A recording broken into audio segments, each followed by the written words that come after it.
ஆண்டவராக இயேசு கிறிஸ்துவின் நாமத்தினாலே இந்த நாளில் உங்களுக்கு வாழ்த்துக்களை தெரிவித்துக் கொள்கிறேன். எப்படி இருக்கீங்க? சந்தோஷமாக இருக்கீங்களா?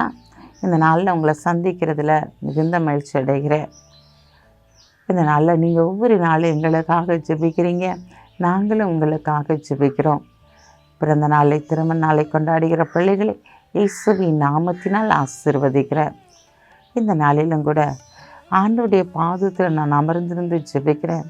எனக்கு கதவு திறக்கப்படவே இல்லை அப்படி சொல்லிட்டு புலம்பி கொண்டு இருக்கீங்களா? இன்றைக்கு ஆண்டவர் எந்த நேரத்திலும் உங்களுக்குரிய வாசல் திறக்கப்பட போகிறது. எந்த நிமிடத்திலும் உங்களுக்குரிய பதில் கடந்து வரப்போகிறது. ஆம் பிரியமானவர்களே, இந்த நாளிலும் ஆண்டவருடைய வார்த்தை நம்முடைய வாழ்க்கையை அற்புதத்தை செய்ய போகிறது. வாசிக்கிறேன், கேளுங்க. மத்தேயு 7:7. கேளுங்கள், அப்பொழுது உங்களுக்கு கொடுக்கப்படும். தேடுங்கள், அப்பொழுது கண்டடைவீர்கள். தட்டுங்கள், அப்பொழுது உங்களுக்கு திறக்கப்படும். தட்டுங்கள், அப்பொழுது உங்களுக்கு திறக்கப்படும். ஆண்டவரே, உடைய பாதத்தை நான் தட்டி கொண்டே தானே இருக்கிறேன். ஆண்டவரே, எனக்கு ஒரு வாசலை திறந்து தரமாட்டீரா என்று சொல்லி நீ ஏக்கத்தோடு ஜெபம் பண்ணிக்கிட்டே இருக்க இல்லையா? இன்றைக்கு அதற்குரிய பதில் கடந்து வருகிறது. எந்த நிமிஷத்துலையும், எந்த நேரத்திலையும், எந்த வேலையிலும் உனக்குரிய கதவு திறக்கப்பட போகிறது. அப்படிப்பட்ட ஒரு ஆசீர்வாதத்தை தேவன் இந்த நாளிலே உன் குடும்பத்திற்கு கொடுக்க போகிறார். உன் பிள்ளைகளுடைய வாழ்க்கையிலே செயல்படுத்த போகிறார். உன் கணவனுடைய வாழ்க்கையிலே செயல்படுத்த போகிறார். ரட்சிப்புக்காக நீ திறப்பில் என்று ஜெபித்து கொண்டிருக்கலாம். பிள்ளைகளுடைய ஆசீர்வாதத்திற்காக நீங்கள் திறப்பில் என்று ஜெபித்து கொண்டிருக்கலாம். இதனால் உன்னுடைய கணவனுடைய தொழிலுக்காக நீ திறப்பில் என்று ஜெபித்து கொண்டிருக்கலாம். உன் பிள்ளைகளுடைய மனம் திரும்புதலுக்காக நீ ஜெபித்து கொண்டிருக்கலாம். ஏதோ ஒரு காரியத்திற்காக நீ தட்டி கொண்டே இருக்கலாம்.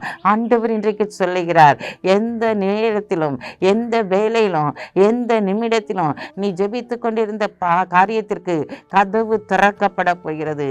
ஆம் பிரியமானவர்களே, கதவை திறக்கும்படியாக தேவன் கடந்து வந்திருக்கிறார். உனக்கு சுகம் வேண்டும் என்று சொல்லி நீ தட்டி கொண்டே இருந்திருக்கலாம். இன்றைக்கு ஒரு பரிபூர்ண விடுதலையை கொடுக்கும்படியாக அவர் இதோ இந்த கூடாரத்திற்குள்ளாய் கடந்து வந்திருக்கிறார்.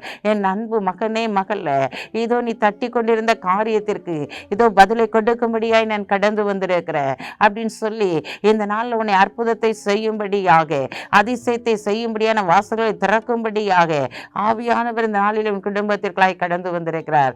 பயப்படாதீங்க. இதோ அற்புதத்தின் வாசல் உங்களுக்கு திறக்கப்பட போகிறது. எந்த நிமிடத்திலும், எந்த நேரத்திலும் நீ ஜெபித்த காரியத்துக்கு பதிலை நீ சுதந்திரித்துக் கொள்ள போகிறாய். பயப்படாதே. ஒரு பயங்கரமான ஒரு ரட்சிப்பு, ஒரு பயங்கரமான ஒரு ஆசீர்வாதம், ஒரு பயங்கரமான ஒரு மன திரும்புதல், ஒரு சாட்சியுள்ள வாழ்க்கை உன் குடும்பத்திற்காக இந்த நாளிலே கடந்து வரும்படியான காரியத்தை செய்யும்படியாய் தேவன் கடந்து வந்திருக்கிறார். கலங்காதீங்க. ஒரு பரிபூர்ண விடுதலை பெற்றுக்கொள்ள போறீங்க. கண்களை மூடி ஜெபிப்போம். அன்புள்ள ஆண்டவரே, இந்த நாளுக்காக உமக்கு நன்றி செலுத்துறையா. இந்த நாளிலும் கூட தகப்பனே, அப்பா, உடைய பிள்ளைகளுக்கு எந்த நேரத்திலும் வாசலை திறந்து ஆண்டவரே நீர் ஆசீர்வதிக்க போறதற்காக உமக்கு நன்றி செலுத்துறேன் தகப்பனே. இந்த நாளிலும் உடைய பிள்ளைகளுடைய சரீரத்தில் நல்ல பரிபூர்ண சுகத்தை கட்டளையிடுங்க. இந்த நாட்டில் பிரச்சனைகள் ஆண்டவரை மாறட்டும். இவருடைய கடன் பாரங்கள் மாறட்டும். வேதனைகள் மாறட்டும். ஆண்டவரே, இந்த நாளில் ஒரு மனம் திரும்புதல் உண்டாகட்டும், ஒரு ரட்சிப்பு உண்டாகட்டும் என்று சொல்லி ஜெபிக்கிறேன் சப்பா.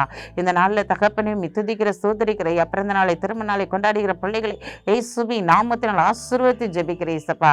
நான் உன்னை ஆசீர்வதிப்பேன் சொன்ன வார்த்தையின்படி அப்பா, உடைய பிள்ளைகள் ஆசீர்வாதமாய் காணப்பட போறது தயவுக்காக உமக்கு நன்றி செலுத்துறோம். பொறுப்படுத்திக் கொள்ளுங்க. ஆசீர்வதிங்க. இயேசுவின் நாமத்தில் ஜெபிக்கிற நல்ல பிதாவே, ஆமென்.